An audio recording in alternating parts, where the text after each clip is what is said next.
Dzień dobry.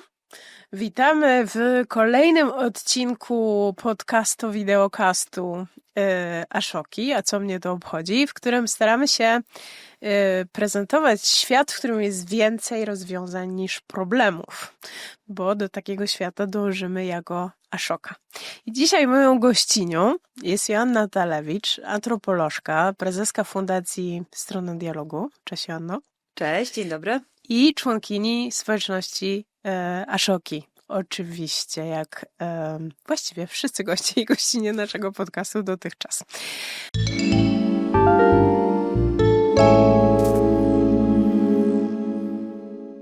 No więc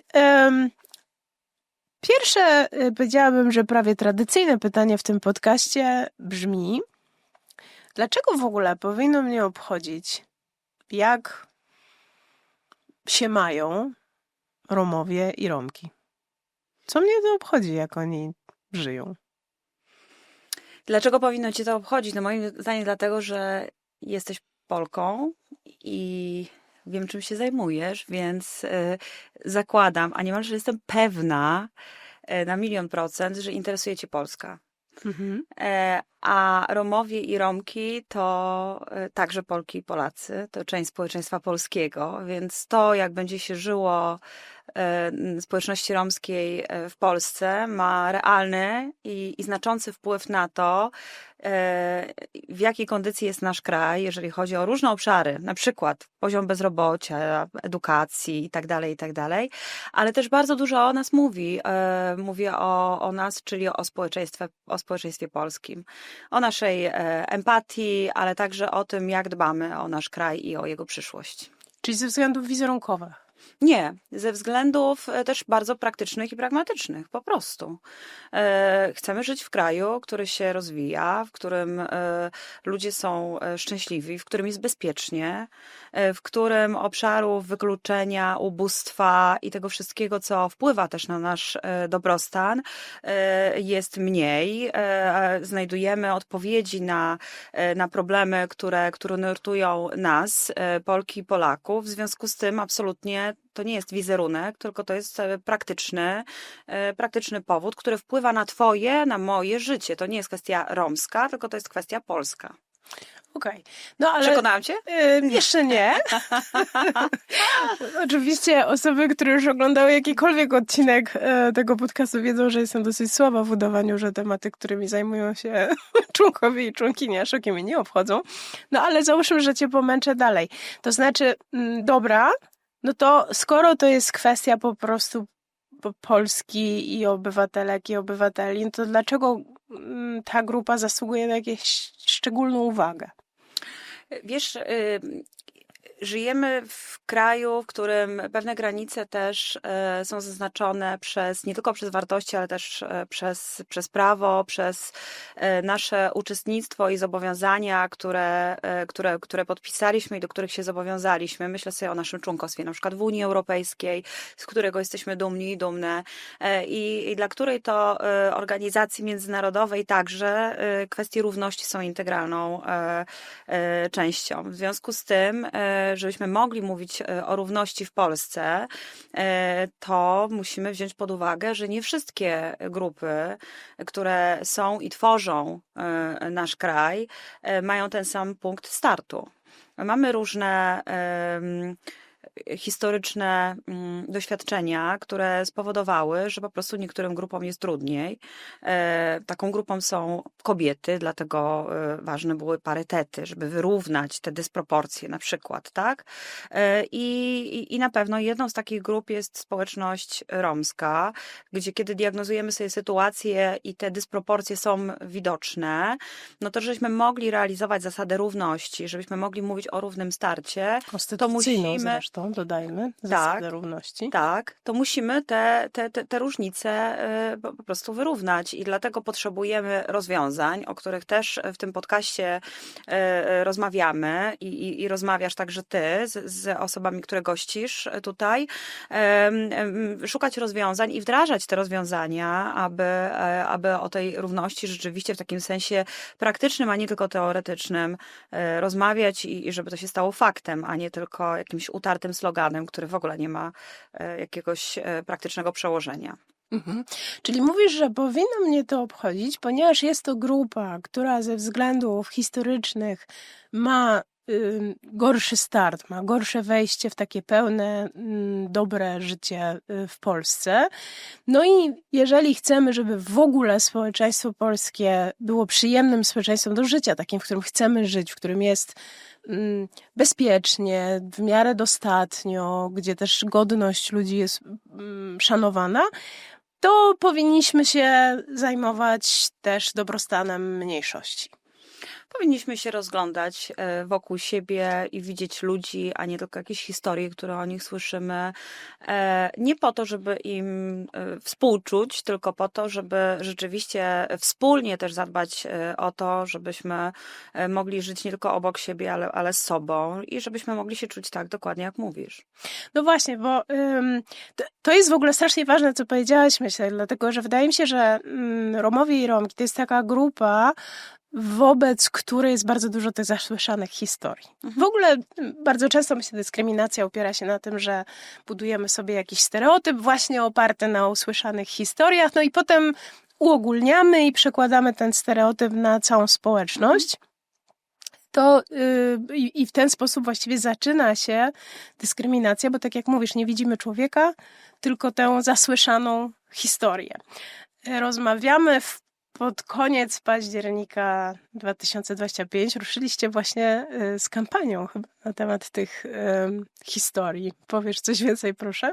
Tak, to kampania Fundacji w stronę dialogu z mocnym tytułem Rozjeżdżamy stereotypy, bo dosłownie chcemy je rozjechać, ale przez skonfrontowanie się z nimi i troszkę może obśmianie ich, ale w taki niezłośliwy, ale właśnie troszkę żartobliwy sposób. Natomiast pod tym wszystkim też kryją się historie konkretnych ludzi, którzy wystąpili w tej kampanii. To są przedstawiciele i przedstawicielki młodszego pokolenia naszej społeczności, z których jestem strasznie dumna i którym dziękuję za zaufanie i podziwiam za odwagę, bo żyjąc w takim poczuciu ciężaru tego stereotypu, który często nas przytłacza, nie zawsze łatwo jest pokazać swoją twarz, bo jest jednak taka refleksja o tym, że mogę się narazić na niefajne komentarze, na jakieś akty agresji werbalnej, niewerbalnej. No chyba nie ma osoby romskiej w Polsce, którą przynajmniej ja znam, która w jakimś momencie swojego życia nie doświadczałaby tego, o czym mówi, i to jest przykre. I myśląc o tym, chcemy pokazać nie tylko osobę romską, ale też chcemy pokazać społeczeństwu polskiemu, nieromskiemu, że jesteśmy bardzo ubodzy, kiedy się posługujemy tymi stereotypami, bo wiemy mniej. I wiesz, ja oczywiście mam świadomość tego, że stereotypy posiadamy wszyscy i wszystkie. To jest naturalny mechanizm poznawania i porządkowania rzeczywistości społecznej, bardzo przebodźcowanej. My potrzebujemy i posługujemy się tymi stereotypami w różnych momentach swojego życia. Nawet osoby, które starają się przełamać, zwalczyć, nie lubię tego słowa, przełamać te stereotypy. Natomiast bardzo ważna jest taka samoświadomość tego, że ja również mam te stereotypy i ważne jest to, co ja z nim zrobię. A jak wiemy, od zdiagnozowania zaczyna się praca. Od tej świadomości zaczyna się właśnie nie tylko refleksja, ale jakieś konkretne działanie. Co ja mogę z tym stereotypem zrobić, żeby nie dołączył do tego stereotypu komponent emocjonalny, czyli uprzedzenie. Bo to już jest gotowy przepis na działanie. Jak ja mam emocje... Zwłaszcza jeśli to jest negatywny, prawda? Oczywiście. Tu może też warto dodać, że jest w stosunku do Romów i Romek jest to zjawisko nazywane antycyganizmem. No w ogóle to, że wciąż jest sporo osób, które używają tego słowa cygan, cyganka. No i zanim natychmiast otwiera się właśnie cała przestrzeń stereotypów. Bardzo mi się w kampanii waszej podobało na przykład, że użyliście tego śmiesznego, w sumie śmiesznego, no to dużo gadać, żarciku, reklamującego wizytę w Polsce dla Niemców. Oj tak. To był ten taki śmieszny, nieśmieszny slogan pod Tak. tytułem "Jedź do Polski, twoje auto już tam jest", ponieważ Polacy byli postrzegani jako złodzieje. Tak. No i rozumiem, że to też jest taki stereotyp, który często dotyczy społeczności romskiej, prawda? Że, Tak. przepraszam, teraz powiem bardzo, że cyganie kradną na Tak. przykład. Tak. Jak można sobie poradzić z tym? To znaczy, ktoś tak mówi coś takiego, załóżmy, że się nie obrażamy, mamy w sobie tyle siły, żeby rozmawiać dalej. Jak sobie z tym poradzić? Co można powiedzieć takiej osobie? Jak pomóc komuś wyjść z tego ograniczonego pomysłu na drugą osobę?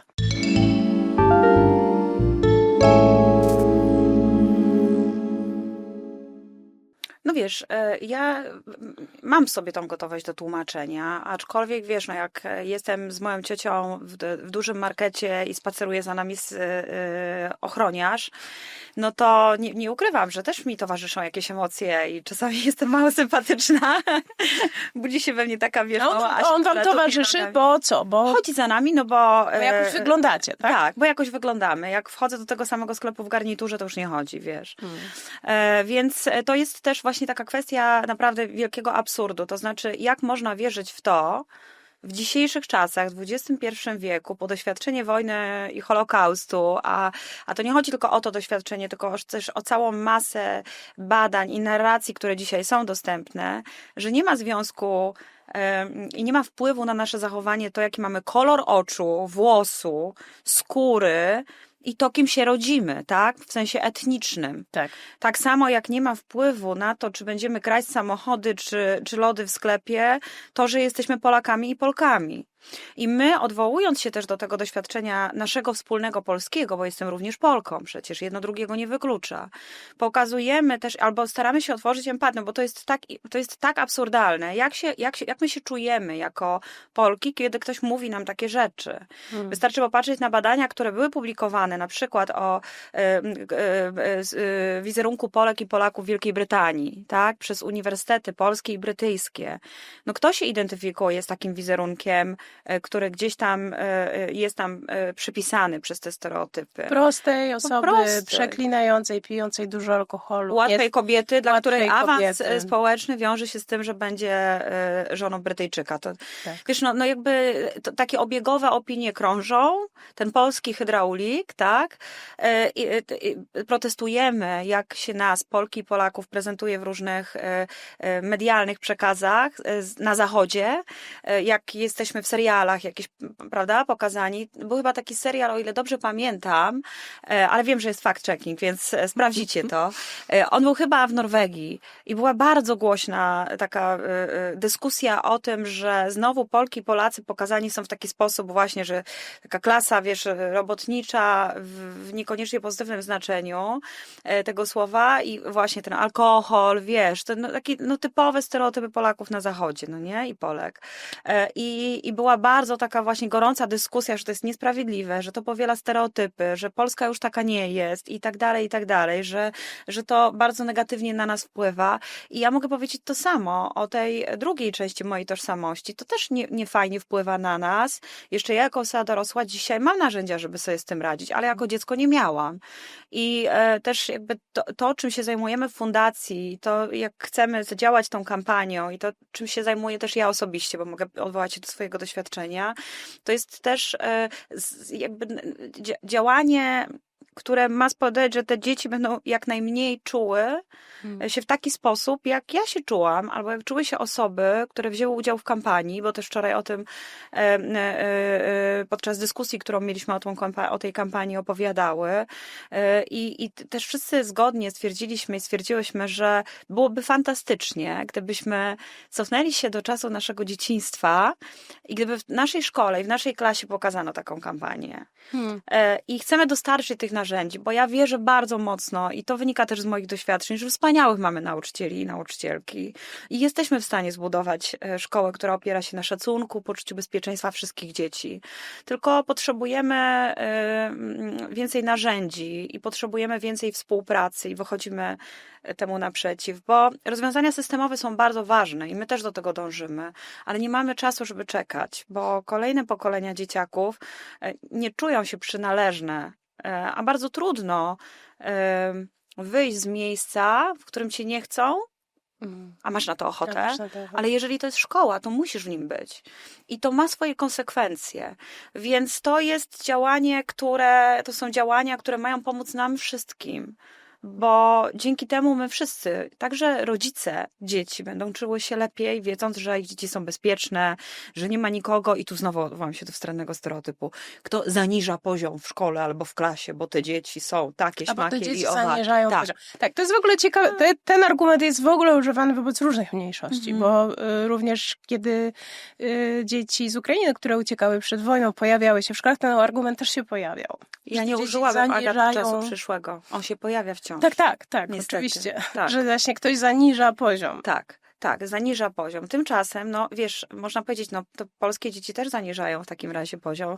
W wielu szkołach, w wielu krajach, w których jesteśmy, no bo my jesteśmy też przecież ludźmi, którzy mieszkają w różnych częściach świata i nasze dzieci mają Ktoś może powiedzieć, że polskie Tak. dzieci zaniżają poziom. Oczywiście na swój sposób pewnie zaniżają, na przykład jeśli chodzi o język angielski, ale ubogacają w inny sposób. Rozumiem, że bo jak cię słucham, myślę, wiesz, też o takich bardzo praktycznych sposobach, w jaki każda i każdy z nas, załóżmy, że osoby, które nas słuchają, oglądają, pomyślą, kurczę, następnym razem, kiedy usłyszę coś takiego niefajnego, chciałabym coś umieć odpowiedzieć. I oczywiście jedną z rzeczy, którą mogę odpowiedzieć, to mogę powiedzieć, to nieprawda, ale to jest taki trudny argument do przyjęcia, prawda? Ktoś mówi, romskie dzieci obniżają poziom, albo ukraińskie dzieci obniżają poziom, albo nawet polskie dzieci obniżają poziom. No nie, to jest nieprawda. Rozumiem, że to, co teraz kilka razy zrobiłaś, odpowiadając, to mówiłaś mi, popatrz, jak bardzo niefajne są te stereotypy, kiedy dotykają twojej grupy. I że jednym ze sposobów, żeby przekonać osobę, żeby odeszła od tego stereotypu, jest pokazanie, patrz, co się dzieje. I stereotypy są na temat nawet najbardziej uprzywilejowanych grup, również istnieją stereotypy. Więc tak sobie myślę, że jednym ze sposobów jest powiedzieć, wiesz, to jest nieprawda. Przypomnij sobie, jak ty się czułaś, kiedy na przykład w naszym kraju był rząd, którego opinii nie podzielałaś i uważano, że Polacy myślą tak. Prawda? Czy na przykład był rząd, który, nie wiem, atakował osoby LGBTQIA+, albo kobiety i potem ty jechałeś gdzieś za granicę i ktoś mówił, Polacy to tak uważają. No nie, ja głosowałam inaczej, ale... Więc rozumiem, że jedną z metod, żeby sobie poradzić z takim stereotypem, to jest właśnie powiedzenie, pokazanie osobie, jak ona się czuje, kiedy wobec niej ten jakiś stereotyp jest używany. Czy są jeszcze jakieś inne metody? Jak może jeszcze inaczej pokazać osobie, jak bardzo ona nie chce używać tego stereotypu wobec kogoś. Wiesz, bo wszystko zależy od kontekstu. Ja rzeczywiście bardzo często odwołuję się do empatii i z mojego doświadczenia to naprawdę to działa i otwiera głowę. I też to jest świetna odpowiedź na to, co często zdarzało mi się słyszeć i zdarza się, że w każdym stereotypie jest ziarnko prawdy. No już doszukajmy się w takim razie ziarnka prawdy w stereotypie okropnym, że blondynki są głupie. Gdzie tu jest ziarno prawdy? I jak to się wydarzyło, że takie opinie także zaczęły krążyć? Jaki wpływ na to ma popkultura, różne przekazy, żarty o blondynkach i tak dalej? I to działa. No, ale nie zawsze możemy sobie na to pozwolić, więc no, też warto odwołać się do faktów, jeżeli jest to kontekst, który to umożliwia i jest to dyskusja właśnie, w której do różnych faktów, badań można się odwołać i pokazać nieco inne oblicze społeczności romskiej, prawda, która wychodzi daleko poza stereotyp. Bo wiesz, ja nie jestem wyjątkiem od normy. A często właśnie, jesteś wyjątkiem. A wiesz, że nie wszyscy wiedzą, dlaczego jesteś wyjątkiem. Jeśli byś miała być wyjątkiem, to powiedz, jakie to są dane, które mamy, może żeby też osoby, które nas oglądają i słuchają, wiedziały. Asia, ty masz tytuł doktor, nie wiem, czy się mówi doktora, czy doktorki. Albo doktorem. Jesteś doktorą. No, masz wysoki tytuł, ważny tytuł naukowy, ukończyłaś studia, jesteś między innymi w Radzie Muzeum Auschwitz, więc też jesteś w różnych ważnych ciałach No i rozumiem, że można powiedzieć, że jesteś wyjątkiem. No właśnie jesteś wyjątkiem w ogóle w porównaniu z normą ogólną światową. Natomiast powiedz, jakie mamy dane, które właśnie na przykład zaprzeczają tym stereotypom, czy o wykształceniu, czy o pracy, bo to chyba też jest taki stereotyp o tym, że osoby, nie wiem, nie chcą pracować albo... Przede wszystkim nie ma danych, które mówiłyby o tym, że wśród społeczności romskiej panuje jakaś wręcz powiedziałabym wrodzona niechęć do podejmowania pracy albo edukacji. Nie ma takich danych. Nie ma danych, które mówiłyby o jakiejś większej, nie wiem, wskaźniku przestępczości. Czyli znowu dementuje to, że mamy wrodzoną skłonność kryminogenną, bo to też się słyszy. Nie ma danych, które by potwierdzały, że mamy nadprzyrodzone moce i rzucamy klątwy. Szkoda. Wiesz, ja bym chciała mieć nadprzyrodzone moce. Ja też bym chciała. Ja bym Niestety czasem świat bym nieco chciała inaczej. rzucić jakąś klątwę. Nie, ja bym chciała... dobrą wiesz, klątwę. tak, właśnie. Obyś musiał być empatyczny. Tak. W ogóle jakoś poprzestawiałabym ten świat. W ogóle fajnie było mieć trochę więcej władzy, nie? Tak, myślę, że te moce czarodziejskie, chociaż one w opowieściach niestety nie zawsze wychodzą ludziom na dobre. Nie, tak, to prawda. I te klątwy, to można się z tego śmiać albo nie, ale do dnia dzisiejszego, i to uwierz mi, że zdarzają się, że osoby z instytucji poważnych dzwonią. Pani Anno, bo tutaj przyszły takie Romki z Ukrainy i pracownicy mi uciekli, bo się boją, że one klątwy na nich rzucą. To jest sytuacja sprzed, wiesz, to nie wiem, jakichś tam miesięcy, czy sprzed roku. To są instytucje, gdzie ludzie, którzy mają, wiesz, wysokie wykształcenie i pracują na ważnych stanowiskach, na przykład pytają, czy ten nomadyzm właśnie jak on się objawia w naszym życiu, czy my na przykład lubimy podróżować pociągiem, to wiesz, jakoś częściej. Ja to usłyszałam w polskim rządzie, naprawdę. Tak, w kancelarii premiera.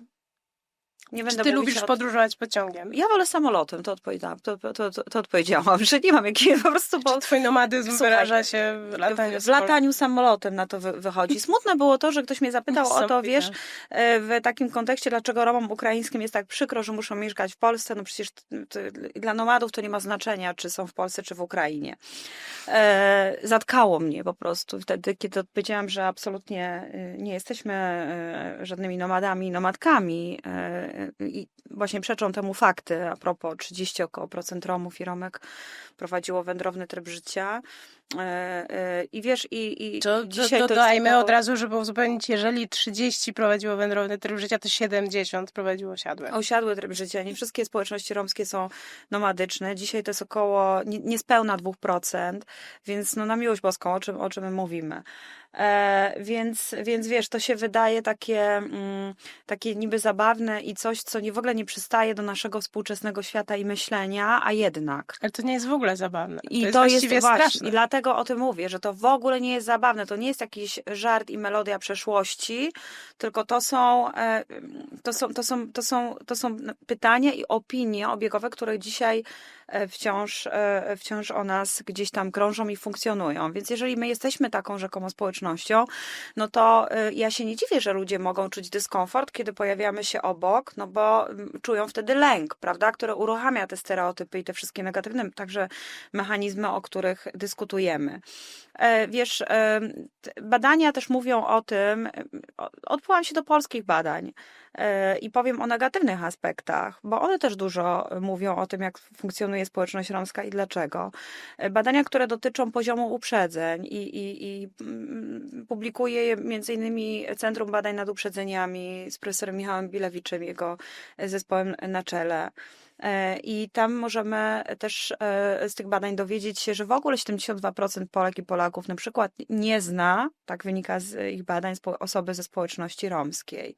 A mimo to na pewno bardzo chętnie powiedziałaby nam, co robią Romki i Romowie. To jest bardzo ważne. Absolutnie. Bo to też w tej pracy takiej, jeśli mogę powiedzieć, tak jak mówiłaś na samym początku, każdy z nas ma jakieś uprzedzenia czy stereotypy.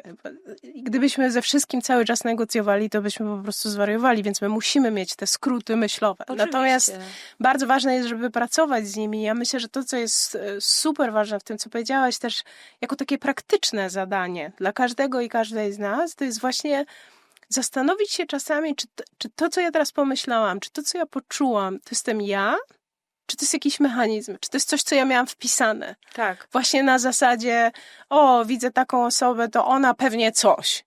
Halo, uwaga, teraz nie, teraz się zatrzymaj. To nie jest tak. Pomyślałaś tak, bo taki jest stereotyp.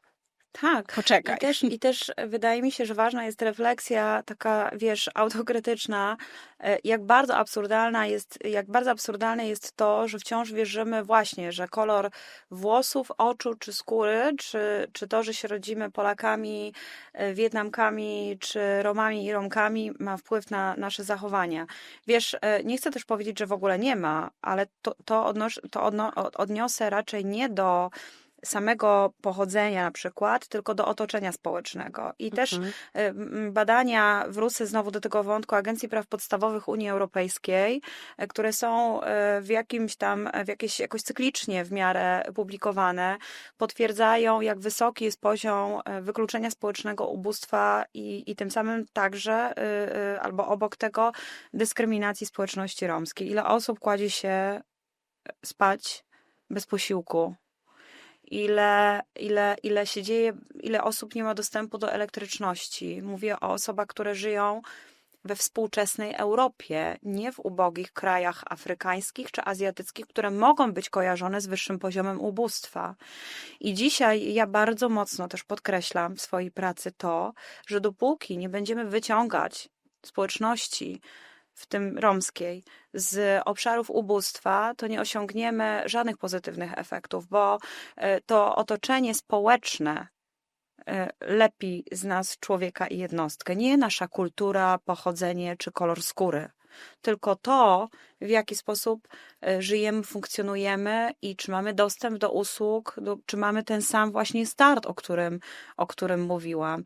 I znowu potwierdza to wiele badań, także tych, które publikują takie instytucje jak na przykład Bank Światowy i nie dotyczą społeczności romskiej, ale mówią o tym, że czym wyższy poziom ubóstwa, tym wyższy poziom dyskryminacji, czym wyższy poziom ubóstwa, tym więcej przemocy wobec kobiet, tym niższy stopień edukacji i tak dalej, i tak dalej. I tutaj należy szukać zależności, a nie to, czy ktoś jest Romem, czy Romką.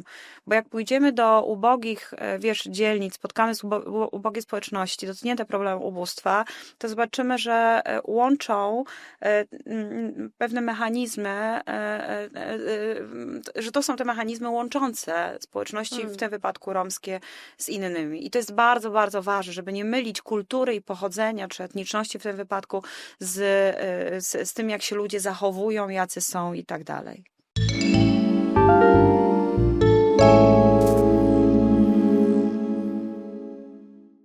Myślę, że to jest bardzo ważne. Staramy się zazwyczaj w tych naszych podcastach właśnie też mieć jakiś taki element trochę praktyczniejszy, to znaczy co możemy robić. Myślę, że kilka rzeczy tutaj na pewno padło. Po pierwsze, bardzo zachęcam wszystkie osoby, które nas oglądają, do zajrzenia na stronę Rozjeżdżamy Stereotypy. Kampania właśnie wystartowała. Warto poczytać te historie, warto obejrzeć zawartość i materiały, zawartość strony i materiały. Naprawdę to jest bardzo, bardzo poruszające. To jest jedna rzecz. Druga rzecz, którą myślę można robić, no to właśnie kiedy słyszymy taką krzywdzącą opowieść, spróbować wykorzystać którąś z tych taktyk, które przytoczyłaś, czyli na przykład pokazać, jak ty byś się czuł, gdyby ktoś w ten sposób ciebie wkładał w jakieś uogólniające, krzywdzące ramy, lub właśnie posłużyć się danymi.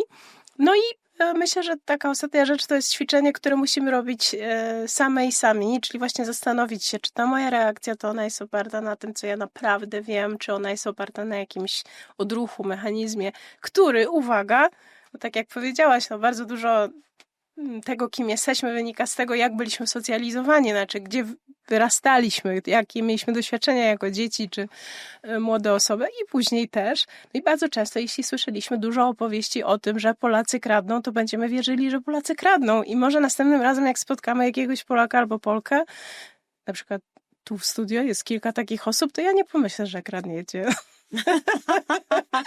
Zastanowię się trochę nad tym i pomyślę. Także myślę, że to jest kilka takich rzeczy, które mam nadzieję zostaną z osobami, które nas dzisiaj oglądały i słuchały. Dziękuję ci bardzo, Joanno. Bardzo dziękuję. Dziękuję też osobom, które dzisiaj się tej rozmowie przysłuchiwały. Jest takie rozciągnięte dzisiaj, bo każdy, kto kiedyś zajrzy, to dla niego akurat będzie dzisiaj. Chcę powiedzieć, że producentką naszego cyklu, a co mnie to obchodzi, jest Anna Śluserenka. Wszystkie nasze materiały są rzeczywiście poddawane fact-checkingowi. Fact-checking robi dla nas Magda Surdek, także w opisie tego odcinka będzie można znaleźć też odnosiki do różnych badań i raportów, o których mówiłaś, Joanno. A nagranie oraz montaż zapewnia nam nasza ulubiona Three Dot Agency. Ja się nazywam Agata Stafiej-Bertosik i bardzo dziękuję i do następnego odcinka.